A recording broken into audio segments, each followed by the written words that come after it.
Good morning, people. Nice sunny morning down here on the river. It's been fun to see the conversation about these relationship dynamics, comparing and contrasting the choice to live with other in a manner that is complementary rather than exploitive. There are only really two choices, as we've investigated in great detail, and the choice that you make, of course, is up to you.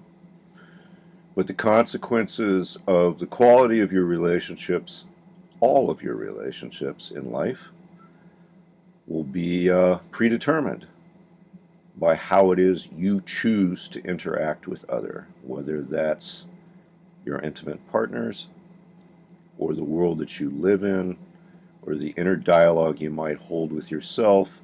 You're going to operate using one of two toolkits, one of which is to take as much value from other as possible, and the other is to respectively um, support the systemic whole that gives you life and the life process itself. The consequences for either choice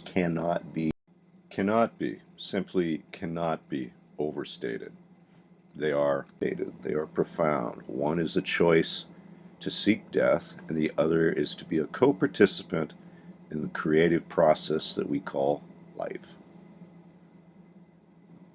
Our culture and civilization as it currently exists is dominant because it chose a path of death seeking for power in the short term, and it has been very successful in that, rolling over the top of cultures that chose otherwise, who are now largely voiceless.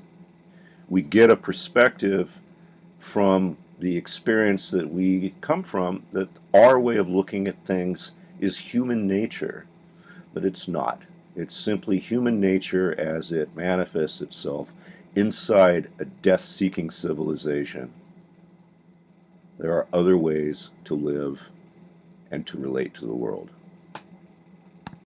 I do, how understand um, and empathize and know firsthand the choice to, as best one is able, to move progressively towards a posture of relating I thou is a terrifying process that exposes one to a lot of risk and a lot of vulnerability and a lot of fear of loss.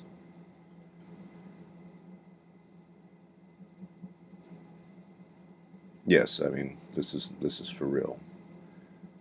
But if you want to have the experience of knowing that you are a cooperative co-participant in the life process, to live as a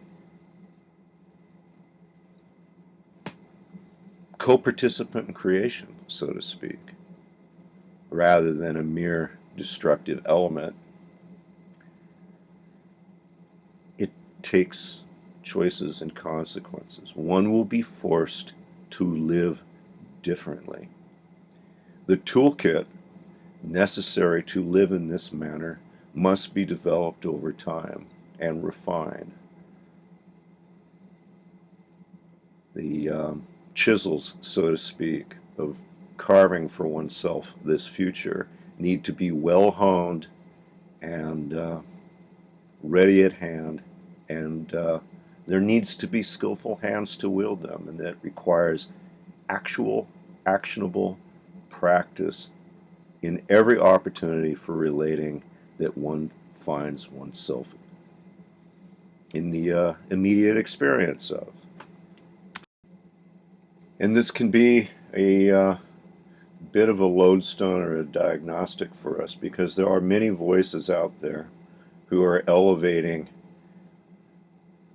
um, similar ideas to what I'm advocating here. Um, and as we've learned, similar sounding things can be just as destructive as what we are attempting to move away from.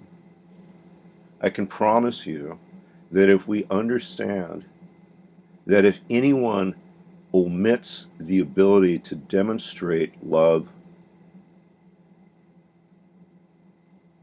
on their resume, so to speak. And it doesn't matter to me what their profession is. They could be fishermen, they could be physicists. But if they are incompetent in the avenue of manifesting authentic love in a manner that contributes to the systemic whole, if they lack the ability to do that, as far as I'm concerned, they are incompetent. At this late date, with the crisis that we face, with the final resource wars now fully in full swing, the prerequisite to any leadership should be the ability to demonstrate the ability to relate to other in an authentic I-thou manner. Otherwise, it's just more of the same. Certainly, this applies to everyone you see, but applies to you and me as well. If we do not choose to live differently because of the knowledge we have become privy to, it's probably best we'd not learned anything at all. Cheers.